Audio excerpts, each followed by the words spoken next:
집단 바람의 원인이 환경 오염에 있다고 정부가 공식 확인한 첫 번째 사례가 얼마 전에 있었습니다.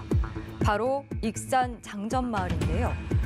2001년 마을에서 500m가량 떨어진 곳에 비료 공장이 들어선 뒤 장전마을 주민 99명 중 22명이 암에 걸렸고 17명이 사망했습니다. 퇴비로만 사용해야 할 연초박을 유기질 비료로 만드는 과정에서 발암 물질이 발생했기 때문인데요. 이로 인해 장전마을의 암 발병률은 다른 지역보다 2배 이상 높았습니다. 이 결과를 받기까지 장전마을 주민들은 긴 싸움을 해야 했습니다. 주민들에 따르면 마을의 암 환자는 공장이 들어선 지 3년 만인 2004년부터 발생하기 시작해 2007년 첫 사망자가 나왔고 2016년에는 암 환자가 22명으로 늘어났습니다. 비료 공장 인근 수목이 고사하고 하천에서 물고기가 떼죽음을 당하기도 했습니다. 그럴 때마다 수차례 피해 신고를 했지만 답변은 이상 없음이었습니다.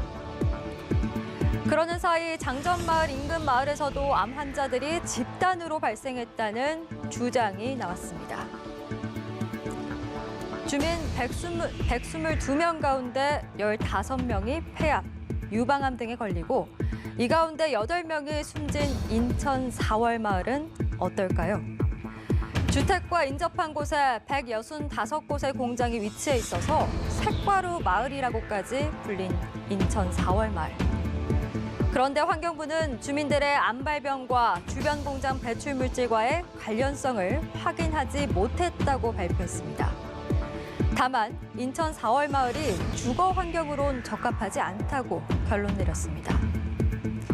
모든 국민은 건강하고 쾌적한 환경에서 생활할 권리를 가지며 국가와 국민은 환경 보전을 위하여 노력해야 한다. 대한민국 헌법 제35조 제1항입니다. 헌법으로까지 이렇게 명시되어 있는 쾌적한 환경을 누릴 권리. 이 권리를 주민들로부터 앗아간 기업과 공무원들에 대한 책임 소재를 철저하게 규명하는 것이 제2의 장전마을, 4월 마을이 나오지 않게 하는 첫 번째 과제일 겁니다.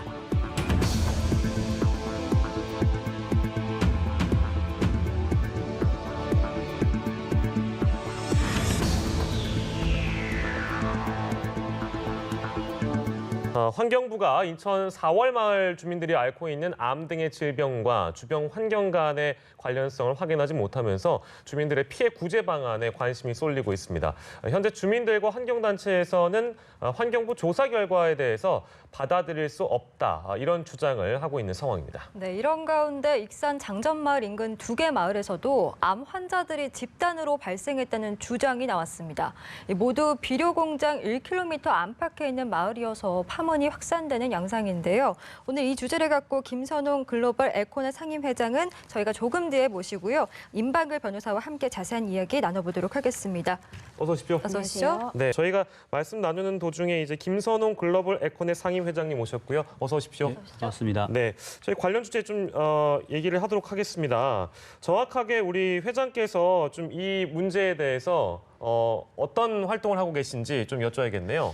예, 4월 말에는 그 환경부 민간조사위원으로 참여했었고 저희가 2016년부터 기자회견 집회를 함께했고 2017년 2월에 예. 그 환경부 청원을 함께했습니다. 그리고 4월 마을 관계는 저희가 그 2018년부터 그 서울에서 그 전북에서는 잘 못 올라오니까 서울에서 기자회견 5번 정도 개최했고 그다음에 예. 토론회를 또 개최했습니다. 그리고 4월 마을 그 주민대책 그 위와 함께 기자회견 집회에 함께 공동으로 참여하고 지금도 함께 그 협조하고 그 공유하고 있습니다. 네, 어제 이제 환경부가 발표한 내용부터 저희가 좀 자세하게 짚어봐야 될 것 같은데 일단 환경부 조사가 시작된 게 이 4월 마을 주민들이 먼저 청원서를 제출하면서부터라고요? 예, 그렇습니다. 그 이번 조사는 4월 마을 주민들이 2016년에 그 악취, 소음, 색가루, 분진, 그다음 미세먼지 그 과정에서 이제 암이 발생하면서 주변 환경 오염 그 시설에 대해서 2017년 2월에 청원을 했고 2017년 7월 달에 환경보건위원회에서 수용이 되고 2017년 12월 달에 결정이 돼가지고 2018년 1월부터 2019년 8월까지 조사를 마쳤고 어제 11월 19일 결과를 발표했습니다. 네. 예. 앞서서 저희가 이제 환경부가 어떤 입장을 내놨는지는 말씀드렸는데요. 일단은 이 4월 마을이 주거 환경에 부적합하다고는 발표를 했는데 암이나 이런 어떤 암 발병하고 이 환경과의 관련성은 입증되지 않았다 이런 결론인데요. 일단 이 근거는 뭐라고 설명을 했습니까? 우선 나온 게요. 이 암의 발병 숫자를 보니까 예. 2005년부터 지난해까지 주민 122명 가운데 15명에게 암이 발생했는데 네. 이 수치가 그닥 유의미하게 높은 수치는 아니라는 겁니다. 또 암 종류도 다양하고요. 예. 우리가 얼마 전에 익산에 있는 장전마을에서는 이 역학 관련성이 인정이 됐잖아요. 예. 그 경우 같은 경우에는 이 전국 그 표준 인구 집단에 대비해서 이 암 발병 인수가 이게 적게는 2배, 많게는 25배까지 높다고 나왔거든요. 오. 이렇게 유의미하게 높은 수치가 나왔는데 예. 이번에 인천 마을은 암이 이렇게 유의미하게 많이 발생했다고 보기 어렵다라는 이유로 이게 이제 관련성이 입증되지 않았다 이렇게 나왔는데요. 예. 근데 이제 앞서도 잠깐 언급해 주셨지만은 주거로서 부적합하다라는 평가가 나왔잖아요. 예. 이 전체 마을 조사한 그 전체 마을 10채 중에서 7채 비율로 부적합하다는 판단이 내려졌고요. 예. 또 주민들 같은 경우에 많은 주민들이 이 전국 대비 뭐 4배, 3배 높게 나는 불안하다, 우울하다 뭐 이런 그 감정도 호소를 했어요. 그래서 예. 이거에 비해서 암은 아무 관련이 없다라고 나왔기 때문에 이 결과에 대해서는 좀 논란이 계속될 것 같습니다. 예. 네, 그러니까 주거 부적합 판정을 받은 것은 환영하지만 어쨌든 그 암 발생과 관련돼서 환경과의 관련성을 입증하지 못한 부분, 이 부분에 대해서 환경부 조사 결과를 어쨌든 이 주민들은 좀 받아들일 수 없다라는 입장인 것 같은데요. 어제 특히 이제 조사 발표 과정에서 주민들이 강하게 불만을 제기했습니다. 제일 중요한 원인 제공자인 그 수도권 매립지 조사가 이루어지지 않았다. 예. 그 주민들과 우리 환경단체들은 이렇게 표현했습니다. 찐빵에 안고가 없다. 그래서 받아들일 수가 없다고 얘기를 했었습니다. 예. 하지만 그 발표 진행 과정에서 또 일부 변동도 있었습니다. 하지만 이 92년 2월 10일 날 최초의 수도권 매립지에 수도권 쓰레기가 반입되기 시작할 때 4월 마을과는 불과 1km 지점이었습니다. 그 당시 온갖 건설 폐기물, 음식물 폐기물들이 함께 섞여져서 운반되기 시작했고 예. 그 수송로로 운송될 때 운송 차량이 덥게도 그 당시 92년도니까 제대로 되어 있지 않았기 때문에 그 주민들은 미세먼지 침출수 악취에 시달렸고 예. 제일 매립장이 2000년 10월 30일 날 그 종료됐습니다. 그때 그 최악의 상황이었습니다. 사실 매립장 종료까지 409만 평방미터에 6,425만 톤 쓰레기가 매립이 돼 있고 예. 또 제2 매립지장 또한 378평방미터에 8,018만 톤이 매립됐습니다. 총 787만 평방미터에 1억 4,443만 톤이 매립될 때까지 주민들은 정말로 고통에 시달렸고 거기서 또 채소와 곡식과 과일과 야채 또 지하수까지 음용을 했었습니다. 이 예. 연관성이 매우 높다고 하는데 거기서 수도권 마립지가 빼졌다는 것에 대해서는 주민들은 강하게 불만을 제기했었습니다. 예. 지금은 사실 그 수도권 매립지가 그 골프장으로 변해서 깨끗한 것 같지만 예. 불과 1km 지점에서 그 온갖 쓰레기를 매립할 때까지 고통이 있었다는 것에 대해서를 그 함께 조사를 안 했기 때문에 강한 불만이었고 또 이번에도 보면은 통행량이 그 대형 트럭하고 버스 포함해서 13,000대가 운행됐다고 했는데 예. 그전에는 매립량이 더 많았기 때문에 더 많았지 않았을 것입니까? 네네네. 그리고 또한 이제 그 매립지 수송로 주변에는 그 보통 지금 마을이 없습니다. 다 이주를 시켰는데 유일하게 4월 마을만 빠져 있기 때문에 이 부분에 대해서도 왜 빠졌는지 저는 아무튼 그 의문을 갖고 있습니다. 예. 그러니까 이게 수도권 매립지가 일단 환경조사에서 빠진 게 좀 의문인데 예. 이게 만약에 재조사를 한다고 해도 사실 시간이 좀 걸리고 또 현재로서는 주민 보상도 일단 환경과 관련된 어떤 입증이 안 됐기 때문에 어려울 것이다 이런 우려들이 나오는데 좀 현재 인근에 있는 업체들로부터 좀 손해배상을 받을 수 있는 어떤 방법은 없습니까? 우리가 이제 손해배상을 받으려면 내가 이런 피해를 입고 어떤 오염으로부터 피해를 입었다. 그러니까 예. 오염과 피해 사이에 이제 인과관계가 인정이 돼야 되는데요. 네. 또 그러면 제가 익산 잔전마을을 또 제가 언급할 네. 수밖에 없는데 예. 거기서는 이제 역학적 관련성을 인정했습니다. 인근의 비료 공장 때문에 이런 암이 병이 발생했다라는 게 인정이 됐거든요. 근데 이번 건에는 아까 말씀드렸듯이 암과 이 오염 사이의 관계가 인정되기 어렵다. 예. 그러니까 확실히 그 부분에 대해서 인정을 하지 않았기 때문에 이 관련 업체들 때문에 이런 암이 발생한 건지 이런 피해를 입은 건지 이 부분에 대해서 이제 굉장히 좀 치밀하게 다퉈야 될 것 같고요. 예. 좀 어려움이 있습니다. 이 네. 부분이 소송에서 제일 어려운 부분이거든요. 예. 그리고 그 장전마을 같은 경우에는 비료 공장이라고 이 비료 공장이라고 책임자를 딱 찝어줬는데 예. 여기서는 지금 오염원에 대해서 여러 가지 이야기가 나옵니다. 뭐 하다못해 자동차 배기가스 이야기도 나오고요. 예. 그렇기 때문에 그러니까 피고를 특정, 손해배상을 해야 될 사람을 특정해서 소송을 하기가 쉽지 않죠. 예. 그렇다면 주민들 입장에서는 이제 정부가 좀 나서달라 지금 이런 상황인 것 같고 네. 정부가 좀 나서서 피해 구제를 해달라는 이야기인데 이것 또한 쉽지 않을 것이다라는 얘기가 나오고 있어서요. 김선홍 회장께서 당연히 이제 주민들 입장에서는 답답하니까 정부라도 좀 우리를 도와달라 이런 입장이지 않겠습니까? 근데 그렇죠, 그마저도 예. 쉽지 않다는 얘기가 나오는 건 왜일까요? 원래 그 장전마을 같은 경우는 주민들에 의하면 80여 명 주민 중 33명이 안 걸리고 17명이 사망을 했습니다. 네. 근데 이번에는 그 14일 날 그 전북에서 개최된 그 전북 그 익산 장전마을 주민 건강 영향 조사에서는 그 금강농산이 퇴비료 사용해야 할 연초박을 가지고 예, 예. 그 불법으로 유기질 원료로 사용했다고 딱 명시가 돼 있습니다. 그리고 허술한 방치시설 관리로 해서 건조가주 중에 발생되는 휘발성 물질인 연초박 내 담배 특이 니트로사민이 바로 발견이 됐고 그런 물질들을 제대로 관리하지 않았기 때문에 장전마을에 영향을 줬다고 얘기를 하고 있습니다. 예.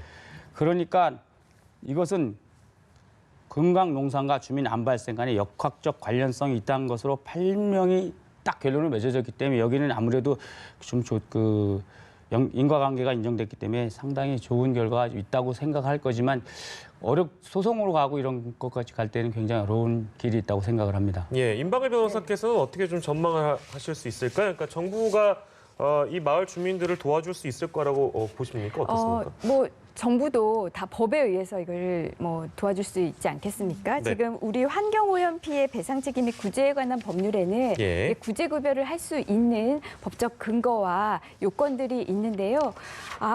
이게 좀 어렵습니다. 우선 절차적인 면에서도 뭐 예비조사, 본조사, 심의를 다 쭉 거쳐야 되는 절차적인 시간도 있고요. 예. 실제 우리가 과거에 이 제도를 통해서 구제급여를 받은 사람만 봐도 신청한 사람에 비해서 실제로 받은 사람은 또 적고요. 그 액수 또한 우리가 생각한 것보다 적습니다. 특히 예. 게다가 이 건은 이 원인 때문에 환경 오염 때문에 이런 피해를 입었다라는 게 우선 전제가 되거든요. 전제가 네. 되어야 되거든요. 근데 네. 이 점을 지금 아직 인정이 되지 않았다는 점에서 심의도 쉽지 않을 것으로 예상됩니다. 예. 쉽지 않을 것이다 이렇게 짚어주셨고 오늘 저희가 이 소식도 좀 짚어볼 건데요. 비료 공장에서 나온 발암물질 때문에 주민 20여 명이 암에 걸린 익산시 장전마을 그 인근 마을에서도요. 암 환자들이 집단으로 발생했다는 증언이 나왔습니다. 이 부분 좀 설명해 주시죠. 예, 왜냐하면은 장전마을 인근에도 그 악취와 그다음에 이런 그 발암 물질들이 공기를 타고 당연히 인접으로 같이 넘어가서 발생된 거기 때문에 확실히 그 인정을 해야 될 것으로 생각을 합니다. 왜냐하면 바람을 한 곳에 몰려 있지 않고 바람을 타고 이동을 하기 때문에 그 증언이 나온 것입니다. 자, 이 장전마을 인근에 있던 비료 공장의 유해성 배출 물질이 원인이다. 이 환경부의 발표가 있었고 주민들이 이제 이를 듣고 나서 참담함을 감추지 못했다고 하는데요.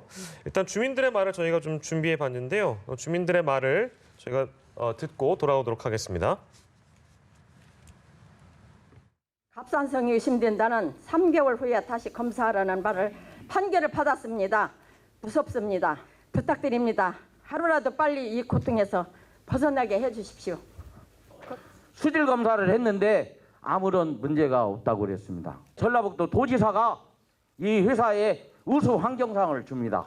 사람 죽이고 물고기 죽여서 고맙다고 줬습니다. 익산시, 전라북도 그리고 환경부 모두 사과해야 됩니다. 익산시. 예, 이 장전마을 주민들의 목소리를 저희 듣고 왔는데 일단 뭐 정리하는 차원에서 다시 한번 좀 짚어보도록 하겠습니다. 그러니까 주민들이 이제 지자체를 상대로 네. 소송을 하겠다는 얘기잖아요. 네. 이유가 무엇일까요?